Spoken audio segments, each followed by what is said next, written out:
ایک انگریز جج کا فیصلہ۔ کاندھلا میں ایک مرتبہ ایک زمین کا ٹکڑا تھا اور اس پر جھگڑا چل رہا تھا۔ مسلمان کہتا تھا کہ یہ ہمارا ہے اور ہندو کہتا تھا کہ یہ ہمارا ہے۔ چنانچہ یہ مقدمہ بن گیا۔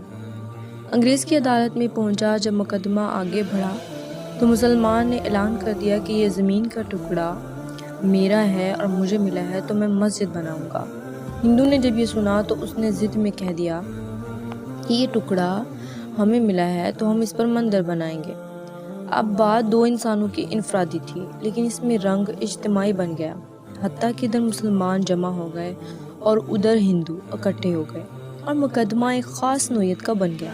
اب سارے شہر میں قتل و غارت ہو سکتی تھی، خون خرابہ ہو سکتا تھا، تو لوگ بھی بڑے حیران تھے کہ نتیجہ کیا نکلے گا۔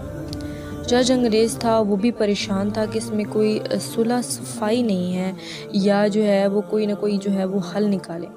ایسا نہ ہوا اور یہ نہ ہو کہ یہ آگ جو ہے وہ اگر جل گئی تو اس کا بجھانا مشکل ہو جائے گا۔ جج نے مقدمہ سننے کے بجائے ایک تجویز پیش کی کہ کیا کوئی ایسی صورت ہے کہ آپ لوگ آپس میں بات چیت کے ذریعے مسئلے کا حل نکال لیں۔ تو ہندوؤں نے ایک تجویز پیش کی کہ ہم آپ کی ایک جو ہے مسلمان کا نام تنہائی میں بتائیں گے، آپ اگلی پیشی پر ان کو بلا لیجئے اور ان سے پوچھ لیجئے۔ اگر وہ کہیں گے کہ یہ مسلمانوں کی زمین ہے تو ان کو دے دیجئے، اور اگر وہ کہیں کہ یہ مسلمانوں کی زمین نہیں ہندوؤں کی ہے تو پھر آپ یہ زمین ہمیں دے دیجئے۔ جب جج نے دونوں فریقوں سے پوچھا تو دونوں اس پر راضی ہو گئے۔ مسلمانوں کے دل میں بات یہ تھی کہ مسلمان ہوگا جو بھی ہوا تو وہ مسجد بنانے کے لیے بات کرے گا۔ چنانچہ انگریز جو ہیں انہوں نے اس نے فیصلہ دیا اور چند دنوں کی تاریخ دی تھی کہ اس دن آنا اور میں اس بوڑھے کو بھی بلوا لوں گا۔ اب جب مسلمان باہر نکلے تو بڑی خوشیاں منا رہے تھے، سب کو ڈرا رہے تھے اور نعرے لگا رہے تھے۔ انہوں نے پوچھا اپنے لوگوں سے کہ تم نے کیا کہا؟ انہوں نے کہا کہ ہم نے ایک مسلمان عالم کو حاکم بنا لیا ہے کہ وہ اگلی پیشی پر جو کہے گا اس پر ہی فیصلہ ہوگا۔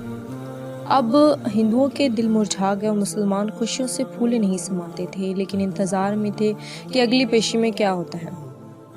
چنانچہ ہندوؤں نے مفتی الہی بخش کاندھلوی رحمۃ اللہ علیہ کا نام بتایا کہ جو شاہ عبدالعزیز رحمۃ اللہ علیہ کے شاگردوں میں سے تھے اور اللہ نے ان کو سچی زندگی عطا فرمائی تھی۔ مسلمانوں نے دیکھا کہ مفتی صاحب تشریف لائے ہیں تو سوچنے لگے کہ مفتی صاحب تو مسجد کی ضرور بات کریں گے۔ چنانچہ جب انگریز جج نے پوچھا کہ بتائیے مفتی صاحب یہ زمین کا ٹکڑا کس کی ملکیت ہے، ان کو چونکہ حقیقت حال کا پتہ تھا، انہوں نے جواب دیا کہ یہ زمین کا ٹکڑا تو ہندو کا ہے۔ اب جب انہوں نے کہا کہ یہ ہندو کا ہے تو انگریز جج نے اگلی بات پوچھی کہ کیا اب ہندو لوگ اس کے اوپر مندر تعمیر کر سکتے ہیں؟ مفتی صاحب نے فرمایا جب ملکیت ان کی ہے تو جو چاہے کریں، چاہے گھر بنائیں یا چاہے مندر بنائیں، یہ ان کا اختیار ہے۔ چنانچہ فیصلہ دے دیا گیا کہ یہ زمین ہندو کی ہے، مگر انگریز جج نے فیصلے میں ایک عجیب بات لکھی۔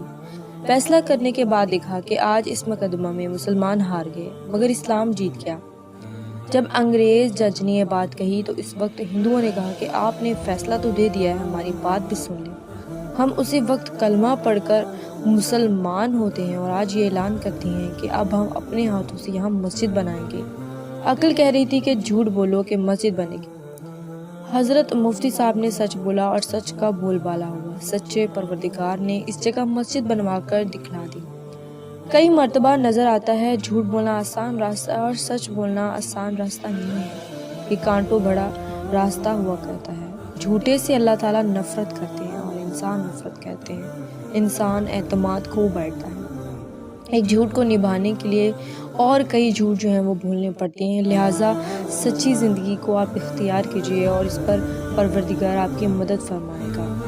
ملتے ہیں دوستوں اگلی ویڈیو میں اور ایک اچھی جو ہے وہ سٹوری کے ساتھ، تب تک اپنا خیال رکھیں۔